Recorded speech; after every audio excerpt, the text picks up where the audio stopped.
Salam sejahtera Malaysia, terima kasih kerana menonton video-video dalam channel ini. Sebelum kita mula, jangan lupa untuk tekan tombol subscribe, share, like dan komen. Let's go! Salam sejahtera, berita kali ini dipetik dari Sinar Harian bertajuk Pengarah Eksekutif Sapura dibayar RM983 juta ketika Najib jadi PM, Rafizi. Berita penuh, Naib Presiden Parti Keadilan Rakyat PKR, Rafizi Ramli mendakwa Pengarah Eksekutif Sapura Energy Berhad, SEB, diberi bayaran anggaran RM983 juta bermula 2009 hingga 2018 ketika Datuk Seri Najib Tun Razak menjadi Perdana Menteri.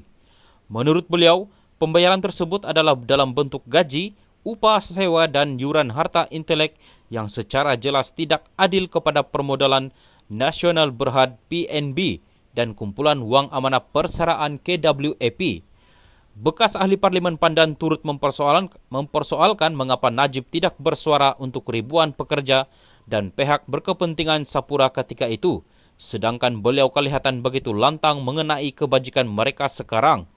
Rafizi berkata, Sapura membuat lebih RM1 bilion ringgit pembayaran dari 2009 hingga 2021 kepada pengarah eksekutif melibatkan gaji bonus dan upah RM508 juta 717,000 ringgit, sewa kepada syarikat berkaitan pengarah eksekutif RM149 juta dan yuran harta intelek IP kepada syarikat berkaitan pengarah eksekutif RM439 juta ringgit.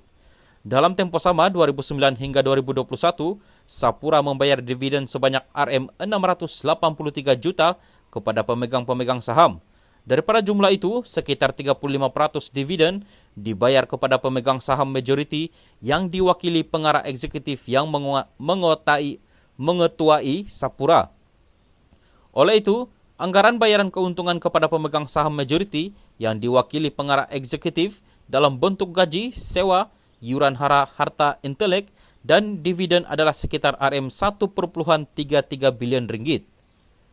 Ia berbeza berbanding hanya RM440 juta yang diagihkan kepada pemegang saham lain seperti PNB dan KWAP. Nisbah keuntungan yang dikaut oleh pemegang saham terbesar yang diwakili pengarah eksekutif sekitar 3 kali ganda berbanding yang diagihkan kepada pemegang saham lain yang dimiliki rakyat, katanya dalam satu kenyataan pada Khamis. Mengulas lanjut, beliau berkata, sebagai Perdana Menteri dan Menteri Keuangan, Najib perlu memikul amanah dan memberi hala tuju serta memastikan institusi dana rakyat seperti PNB dan KWAP mendapat nilai terbaik dari pelaburan mereka.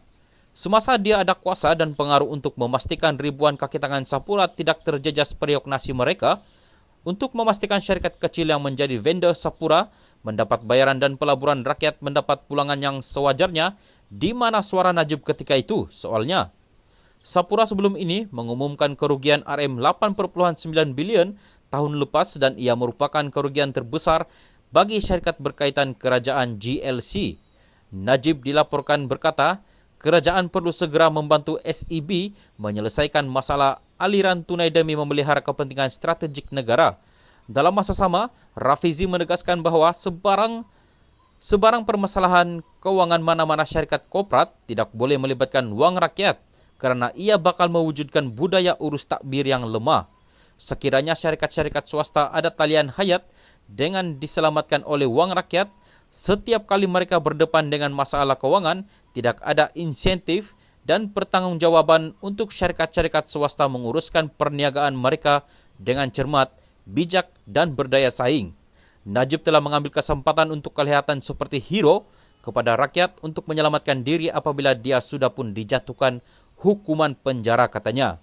Rafizi menambah, mulai Jumaat, beliau akan membentangkan beberapa kaedah yang boleh dipertimbangkan untuk memastikan Sapura keluar dari kemelut kewangan sekarang dan mengelakkan ribuan kaki tangannya kehilangan kerja.